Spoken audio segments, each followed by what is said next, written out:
Good morning, everyone, and thanks for joining us. This morning's presentation is on winning more government business with CoProcure. Here at NCPA, we want to make sure that all of our vendor partners, as well as all of our members, are well informed about the changes that are going on in the procurement marketplace. My name is Mike Mascara. I'm the Director of Vendor and Member Support here at NCPA. And with us today to present is Marielle Reed, the CEO and co-founder of CoProcure, and Chloe Chichoso, who will be manning the chat function and answering your questions on the fly. We hope everyone takes good notes and dives into the changes that are going on in the procurement field right now. I happen to believe that these last couple of years through the next 5 years are going to be some of the most dynamic that have ever hit the procurement marketplace, mainly because there are emerging companies that are changing the way things are being done. CoProcure is one of those. We here at NCPA think they're going to be wildly successful and hope that all of you, both members and vendors, take full advantage of the information and services they offer. So after that brilliant plug by me, Marielle, it's up to you. Wonderful. Well, thanks so much for having us again, Mike, and looking forward to meeting everyone. I know Mike already just shared a little bit of intro about me, but I wanted to introduce myself. As Mike shared, I'm Marielle. I'm co-founder and CEO of CoProcure. And to just give you a little bit of background, I started my career working in the US and China. And then I moved back to the United States to join a small tech startup called Coursera. So that was my entry into the tech and startup world. And I absolutely loved that work, the speed, the pace, the creativity, and the potential that tech could have for good.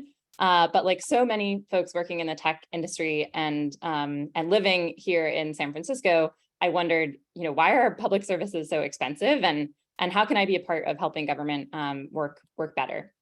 So I went ahead and I jumped into local government service, joining the mayor's office with the city and county of San Francisco to learn more about that problem. And it was during this time that I really became obsessed and fell in love with procurement, which I know is maybe a strange thing to say, but I feel like I'm in good company here. And in particular, for me as a millennial working in government, I felt pretty confused at first in this role because I could buy pretty much anything online. I could hire a babysitter, I could order a car or takeout. But when I was spending millions of dollars on behalf of my community, I still had to resort to mostly using tech that hasn't evolved since basically the 90s. So emails, phone calls, vendor fairs.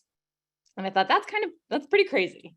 And I saw an opportunity to combine my experience, building first-in-class tech products with my desire to do something good for my community. And I hoped others would join me in that as well. And so for background, CoProcure's vision is in a world in which it is dramatically easier and cheaper to sell products and services to public agencies, and therefore more and more diverse businesses are engaged in public problem solving. And we're working towards this vision by doing what has already been done in so many other industries that we think are less important than our public sector.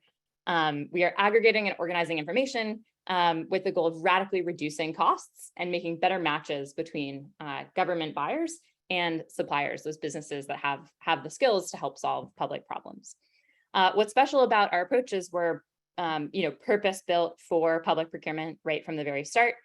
So as you'll see as we go along, we are hyper-focused on creating a great experience, for public servant shoppers who, collectively spend about $2 trillion a year of our taxpayer dollars at the state and local level, buying from businesses like the ones represented by the folks in this room.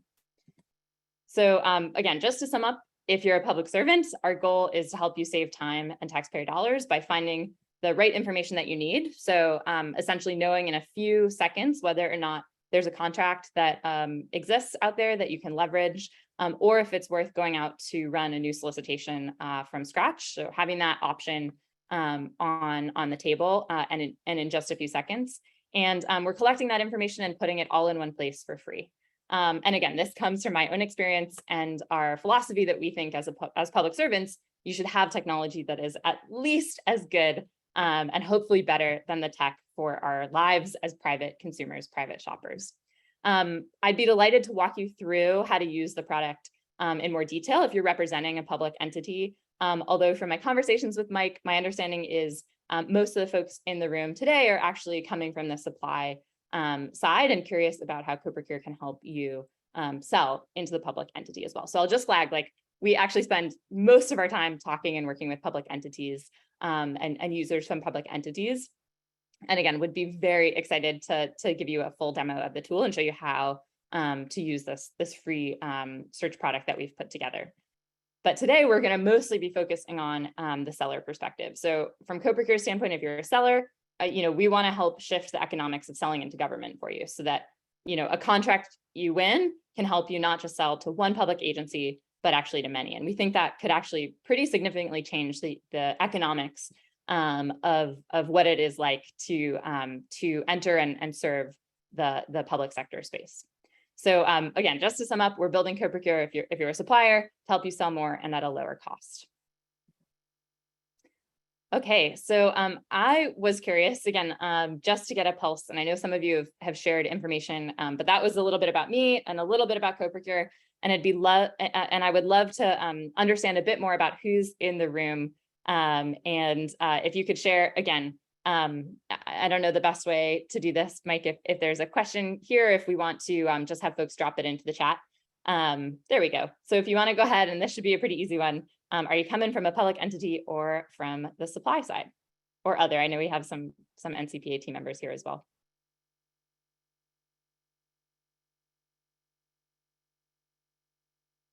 Great.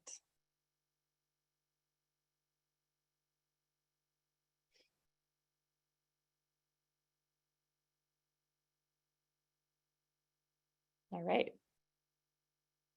Cool. So it looks like we have just about half, a little more than half of folks that responded in the room are coming from the supply side, which is great. And I see some folks that represent different industries and probably with different public entity buyers in mind.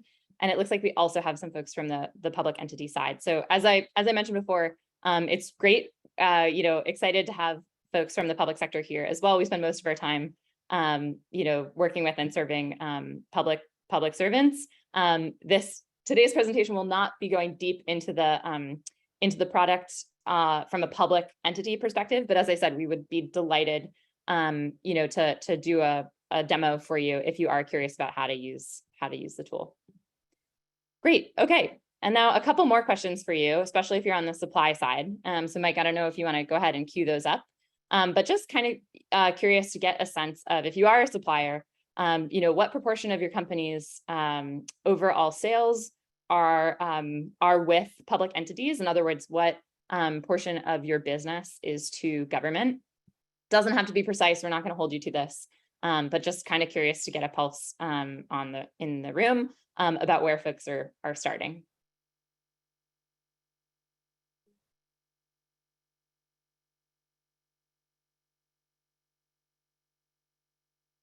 Okay, great. So from early results, it looks like we have a pretty good spread here. We have some folks that look like maybe they're a bit newer to selling into government, and less than 25% of their business today goes towards the public sector. And we have some others that look like they're mostly oriented towards selling into the public sector, with more than 75% of their business going that way. So, and then a nice good amount of folks in the middle. So thank you for responding there. I'm also curious to understand, as a next question, how important cooperative contracts are today in your government sales strategy. Since you're joining through NCPA, my assumption is many of you are NCPA contract holders, but curious to understand how successful you feel you've been so far in leveraging cooperative contracts to grow your government business.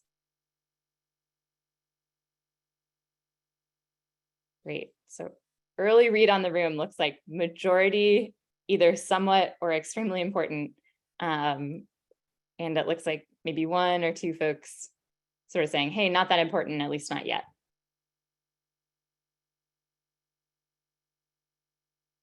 Perfect. Okay, and this next one you can just drop into the chat because it's totally open response. And I wish, it's a smaller group, we can have some time to get more detail there. But curious to hear, in the chat, if you can share what your biggest pain points are when it comes to selling using your cooperative contracts today, if any. So what about selling is hard today when you're utilizing or trying to utilize your cooperative contracts?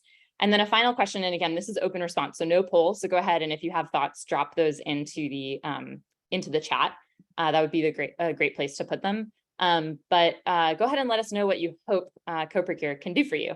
I would love to hear that as well as we go through and think about what we're doing now, and as we continue to build the product, where you think we can be the most helpful. Again, knowing that you have minimal background and understanding of what we do today.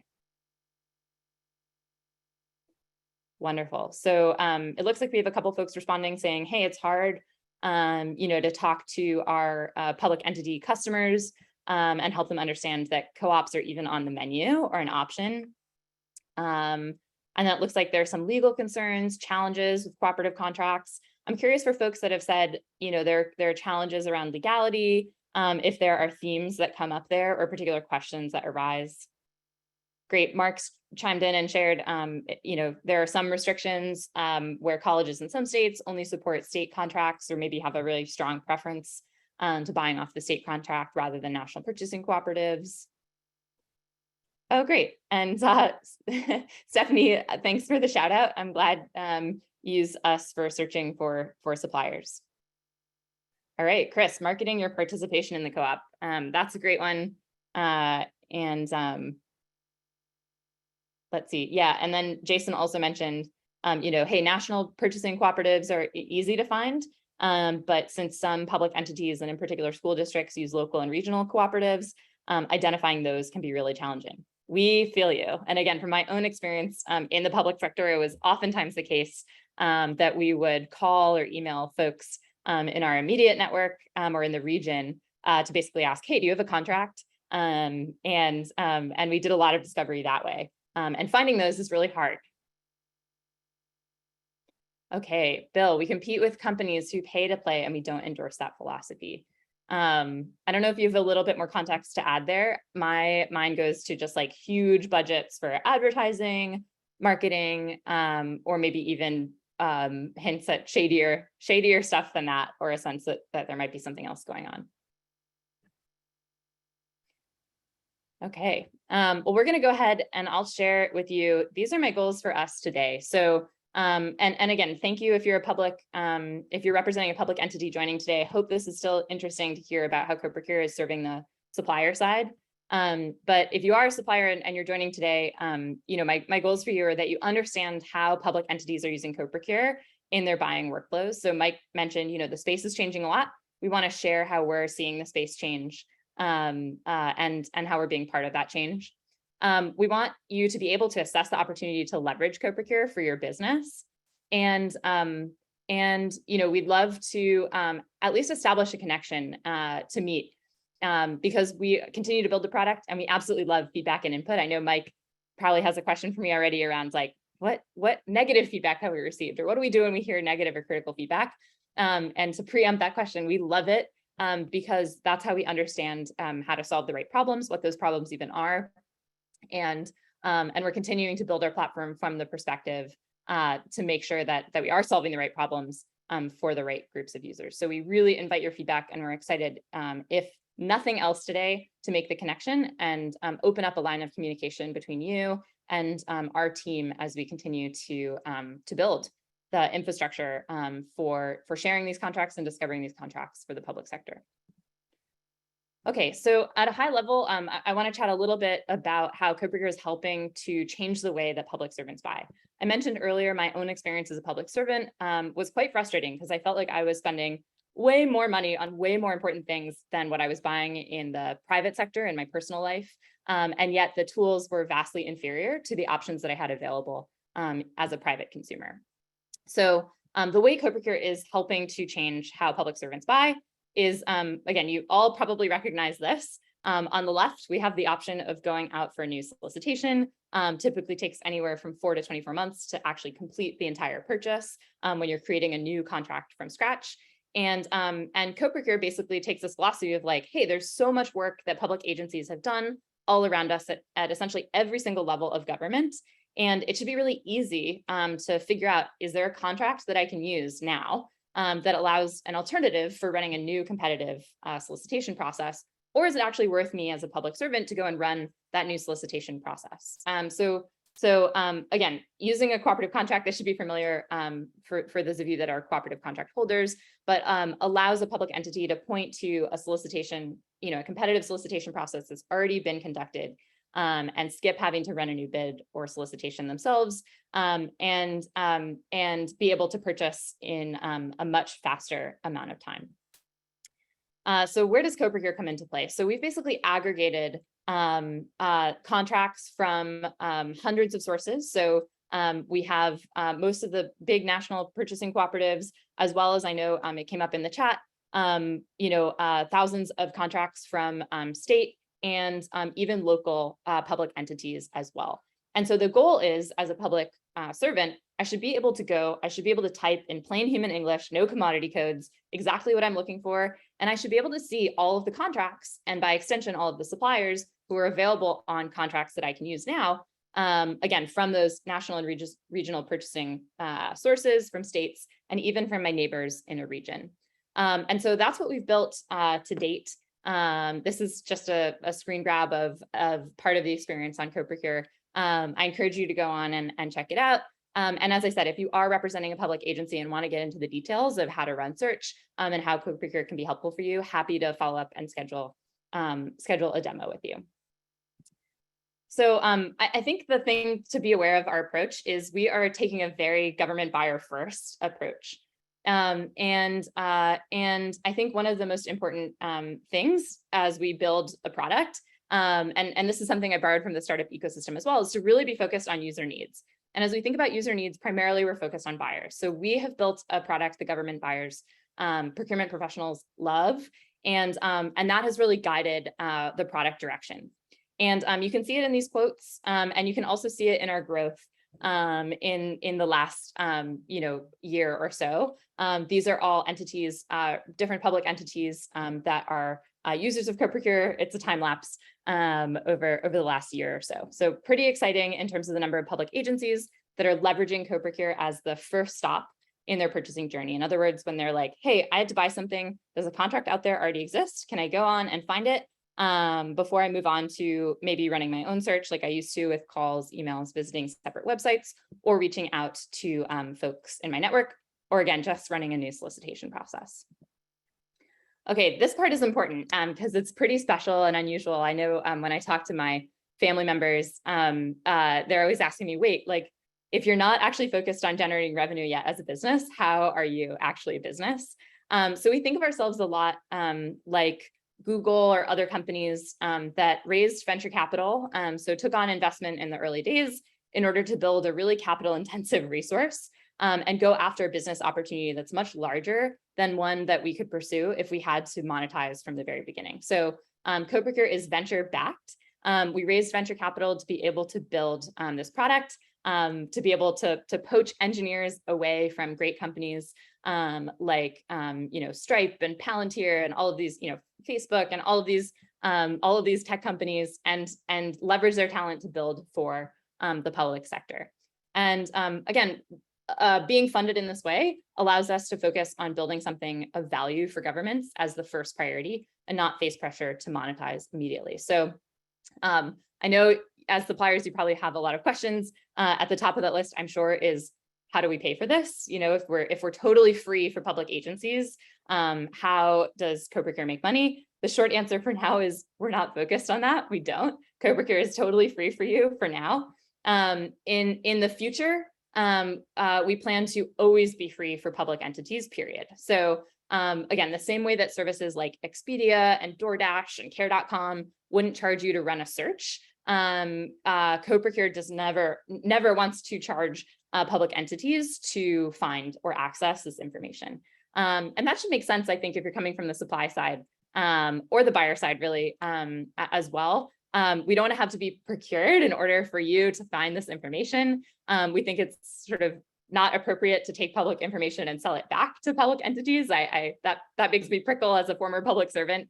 And we do think we can create a lot of value for governments and for suppliers. But the way we think we create the most value for you on the supply side is by getting as many government buyers as quickly as possible, starting their search journey on CoProcure.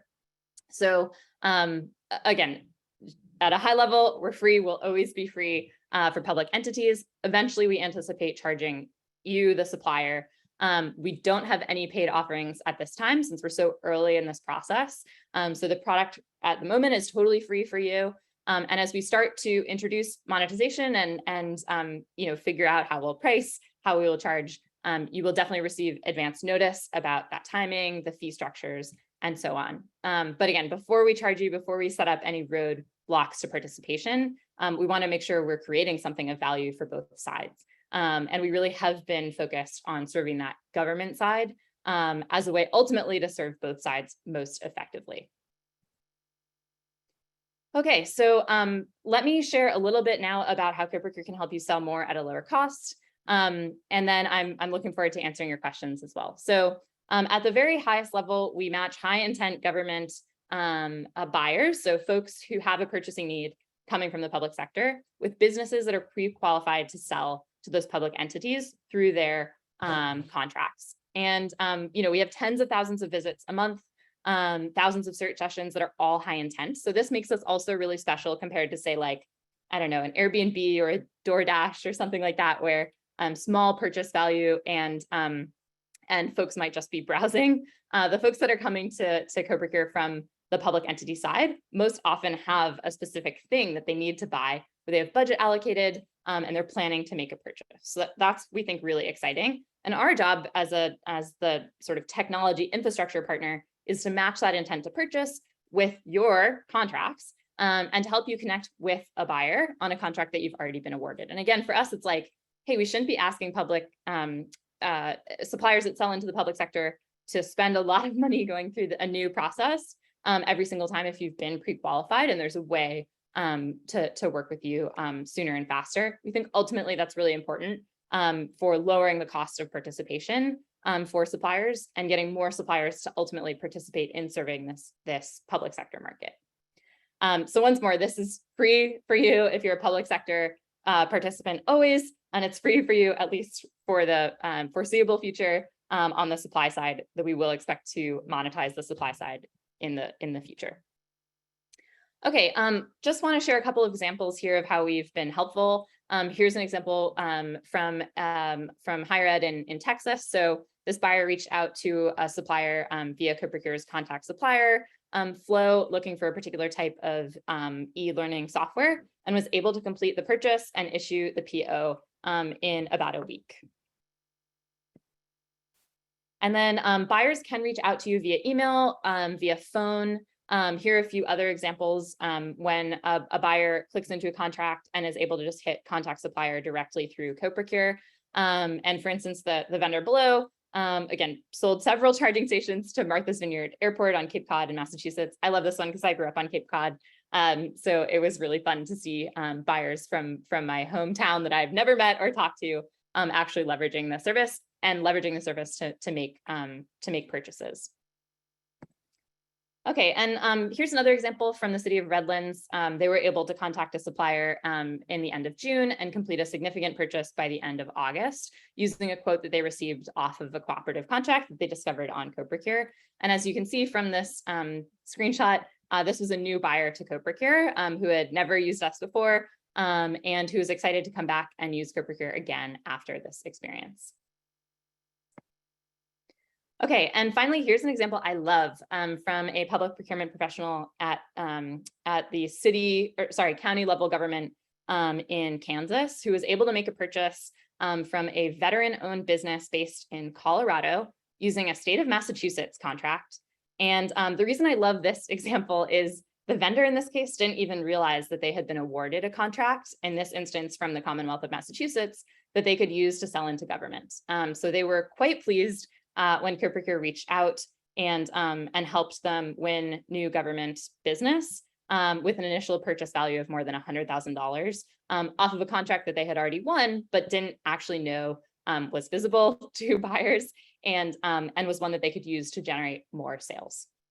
So discovery, again, is really important here. And we found that contracts oftentimes are sort of stretchier than you think that they will be. But there is a lot of challenges, and I saw these all come up in the chat as well, around understanding the right sort of compliance options, the legal backing, being able to share kind of the right paperwork, and help the procurement professional complete their due diligence in an educated and not pushy way. And we think CoProcure can really assist with that part of the process. Mike, I see has posted a few questions just to me directly. One of them is, can vendors limit the geography that they serve? That's a great question. And actually, I think we're coming to it. So here's a quick screenshot of, or a quick summary, excuse me, of how CoProcure can help you. The first thing, as I mentioned, is audit your contracts for cooperative language, add information to help you appear more often in search. So Mike, that gets to your question of, can you limit the geography? The answer is yes. And we love it when you do that, because we can help you connect again, with the high intent buyers in a way that's more likely to lead to a purchase. The more information that you give us about the offerings, the products and services you're able to sell within scope of your contracts, the geography, the geo that you serve, and also really essentially the right contact information. You'd be surprised at how often, unfortunately, the contact listed in a contract is not the right one, and the buyer, can spend a lot of time basically trying to find the right point of contact on the supply side, and that's a hot lead, very valuable, that oftentimes kind of languishes in the snowman's land of like finding the right point of contact. So the correct contact info is really important. You can utilize CoProcure in outreach, and as I said before, we're still in the early days of building this product, so we really appreciate your feedback and questions along the way. Let me chat. Excuse me. Let me chat a little bit about that first point around auditing your contract. So as I mentioned before, it looks like most of you very likely are on contract awarded by NCPA. That's great, because that's a national purchasing cooperative. Many local and state entities that we serve will be able to use NCPA, which is wonderful.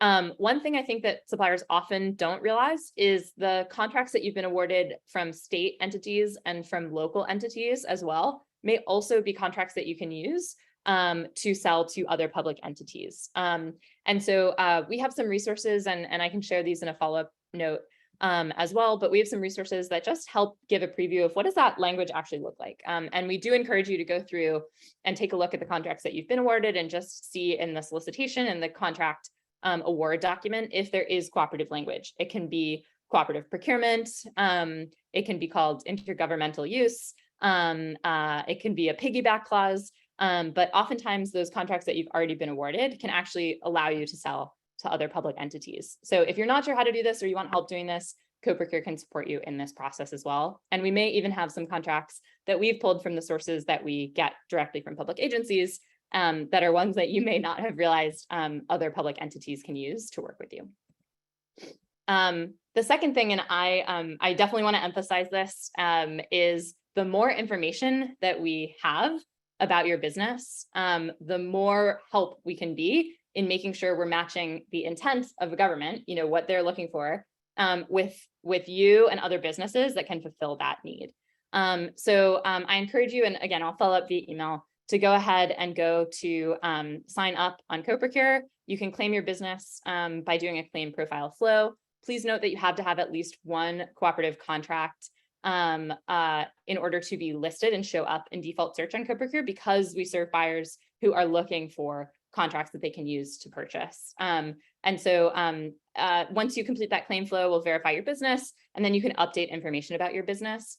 We haven't built this functionality directly into the platform yet, but via email, we can also help you basically fill in more details about your business, specifically the scope of your specific contract. So one of the things that we've been working on, and you can see it as an example on the right-hand side there, with those checkboxes around what is available, is public procurement professionals spend a lot of time looking for contracts where they have a particular need, and a lot of time looking to make sure that the scope of their need is specifically covered in the contract. And we see a lot of opportunities for suppliers to work with buyers missed because we don't have enough information to confirm that the particular product or scope of services that the vendor is actually able to do is available under a particular contract. So again, this is not all of the things that your business possibly can do. This is very specific,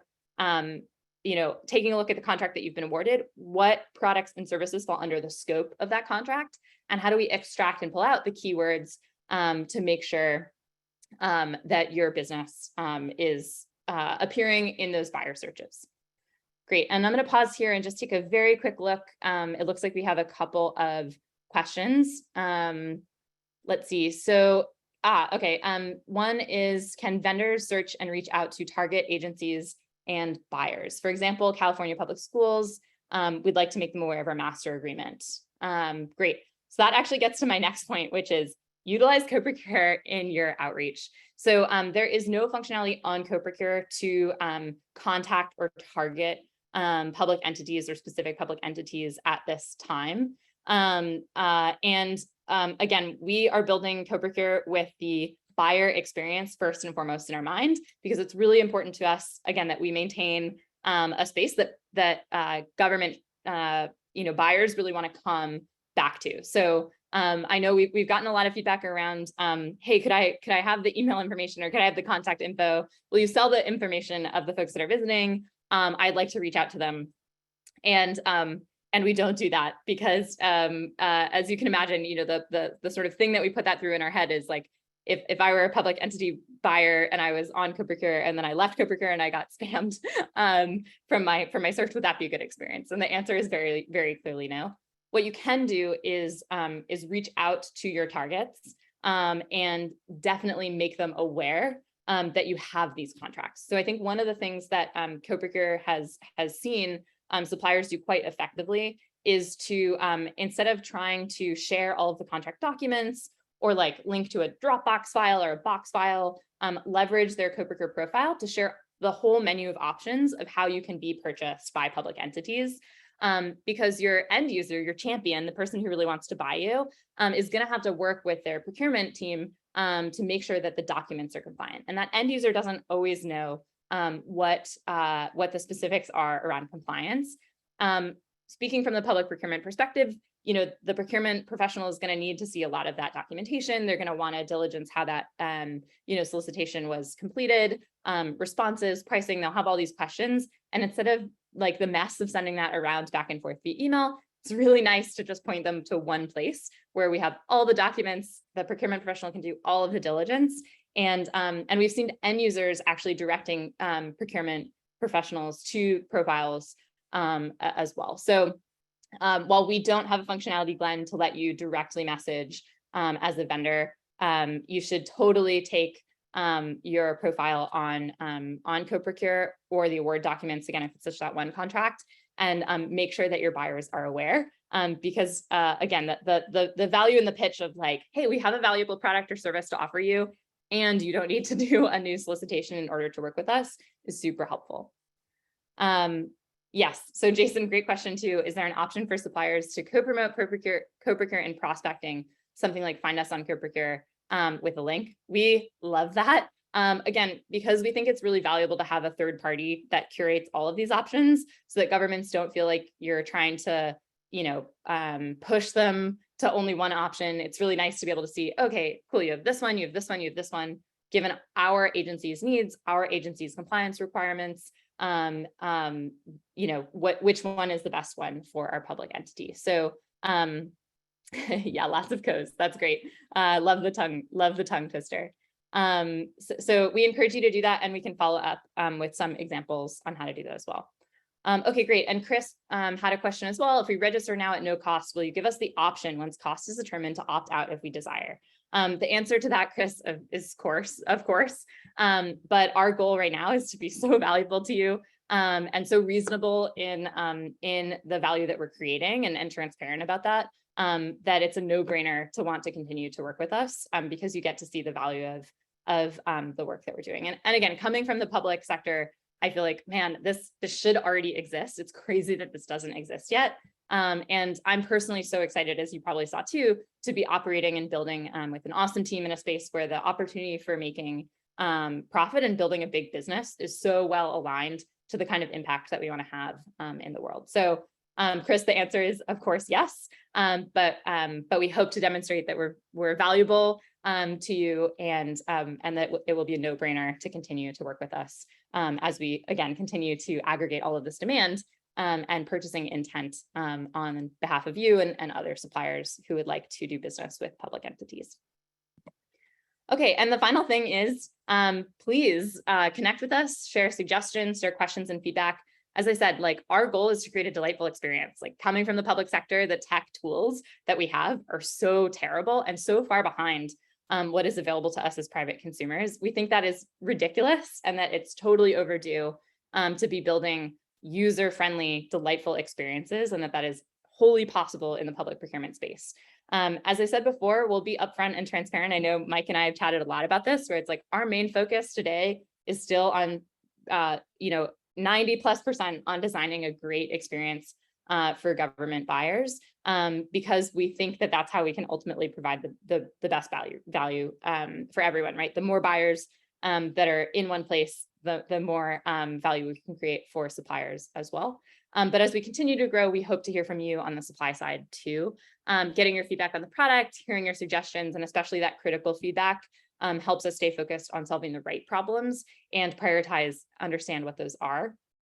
And as Chris asked, hey, if we register now and we give you all this feedback and ultimately you build something we don't like or think is valuable, what happens? Like, the more context, the more feedback we get from you earlier in the process, the more helpful it is to us, making sure that we are building something valuable to you over the long term. Here's a picture of our team doing some user research. So these can range from like sessions where we're just chatting and you're kind of walking us through, some of the challenges that you're facing, or we're asking particular questions about your workflow, to actually showing you things, previewing things that we're planning to change or adjust about the product, and actually watching you kind of respond, react, navigate those new features or products before they become public. And these sessions are pretty fun because you get to see the ideas that you have turn into products and actually like become real shortly after. So we know we have a good time here too. Okay, and Mike had a question too. Can cooperatives create a vendor page that lists contracts, vendors, and contracts? Mike, I think we actually have a version of this mostly for SEO. So if folks search like NCPA contracts, CoProcure has a landing page. These are automatically generated for now. So there's not yet the opportunity for cooperatives to create like custom branded pages. But this is a preview and helps folks, buyers from the public sector, see all of the different sources that we are aggregating, because that's a question we get from public entities a lot too, right? Where it's like, oh, can we see what sources we have? So that's actually something we're working on in terms of making it easier and clearer to show or confirm what sources we're looking, because we've heard from buyers that the more they understand, what sources we are already checking on their behalf, the more confident they can feel around, oh, I actually don't have to go visit that website, or I don't have to email that public agency. It's already here. Okay, and then we're also starting to collect additional resources and create additional content that we hope will be helpful to businesses and public entities. And you can see some of these on our website. I'll just flag two right now. The first is there's this, and I'll send this via, actually, I think I can drop it into the chat. Let me drop the link into the chat in case y'all are interested. But we are doing a webinar tomorrow with our friends over at Power Almanac on Procurement 101 for suppliers. This could be really helpful or great, again, if you are relatively new to public procurement, or if you maybe have some new hires or team members that joined that are less familiar about the nuance of selling into the public sector. But I know I've spent plenty of time with businesses that are considering entering the public sector space, or maybe already have started selling, but don't necessarily know the full kind of menu of options of how you can sell. So we'll cover everything, including the competitive solicitation process, but also other sales tactics like pricing under threshold, and being a reseller, working as a distributor or subcontractor under an existing contract, and then of course utilizing your cooperative contracts as well. Chris, I believe the webinar tomorrow will be recorded, and I can work with Mike to see if we can get a copy of that link once it is available. I'm going to send out the recording, today's recording, the PowerPoint slide, and of course that has the link on it, but I'll put the link in the email that goes out. Great. And then, we also have our own, series of articles and other resources. And the link here is just at the top of the slide. If you go to www.coprocure.us/supplier-resources, and maybe Chloe, you can drop that in the chat as well. But this is actually just a list of articles that was actually written by public professionals who utilize CoProcure, because something we've heard a lot from the public procurement professional side is, man, we spend a lot of time, if we reach out, we ask suppliers, do you have a co-op contract? We get a lot of, confused responses, or suppliers oftentimes don't know what to send us, so they send us, contracts that we definitely can't use, and it's not a good use of time. And so we just have some articles, again, if you have team members that might find this information useful, just kind of summarizes like, what are cooperative contracts? How do I get on? Like, how do I, sell using a cooperative contract? And this is all written by public procurement professionals as well. So they actually end up pointing some of their suppliers who are curious to learn more about cooperative contracting to this as a resource. Again, so they don't have to answer all those questions every single time. Okay, so just to sum up, we think CoProcure is quickly becoming the first stop for cooperative contract discovery. We're really excited to be the first place that public procurement professionals are going to see all of the information that their peers in public procurement have created. All of these organizations and public entities have created that they can leverage. And we invite you to work with us, use CoProcure, to grow your own business. We aim to be helpful, and it is free for now. We do commit to being, transparent as we begin to monetize. And again, our aspiration is to stick around, to build a big business that is win-win. And then finally, we also hope to meet you and continue learning from you as we build this platform. As you can tell, we're still in the earliest stage, really focused on aggregating that demand side. But our goal is to create value for buyers, for you on the supply side, and ultimately in service of our communities. We aim to deliver, in supporting the public procurement profession. We hope we can be part of delivering better, faster public services as our ultimate mission. Okay, well, I would love to open it up. I know folks have been great dropping questions into the chat as we go, but I'd love to hear your thoughts if you have any to share. And I'll work with Mike to make sure we follow up with an email that recaps some of this information and invites you to share some additional information about your business that can help you be more visible on CoProcure.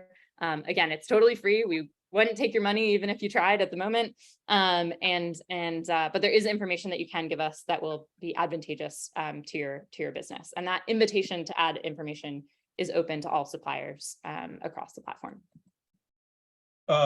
Mariel, I don't see any questions coming up, but I have one. Do you have any idea of the time frame for monetization of the program? Yeah, it's a great question. So because we're venture backed, we plan backwards from our fundraising cycles, right? Like, what's it going to take? We just raised our Series A. What's it going to take to raise the next round of funding? What do we have to prove out?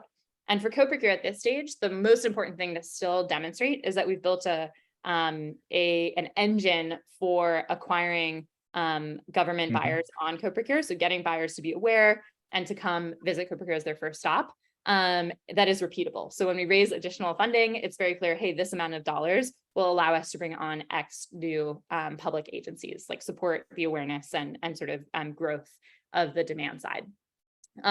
Ahead of our next round of funding, we will also need to demonstrate that we can get paid, but we will not primarily be telling a revenue generation story. So I would say that next that time frame of like starting to experiment with taking money and figuring out the core business model, you can expect to happen in the next like 18 to 24 months, but is not our main focus today. Good. Well, thanks everybody for joining us. This was fantastic information, incredibly valuable to our contracted vendors. I think this is a great area for you to enhance your ability to sell to our members. And from our member standpoint, a fantastic way to find the best values available in the public sector through cooperative purchasing. And of course, as soon as I start talking, someone pops a question. I Okay, think it's just nope, me. that was just Mariella. Just So dropping thanks my everybody email there. again. If you're not a registered member of NCPA, it's easy to join. Just go to ncpa.us and click the button in the upper right-hand corner. And I hope everyone has a great rest of your week and a fantastic weekend. Also, we'll be at NIGP and I hope to see you there. Thanks, everyone. Have a great day. Thanks so much. Bye.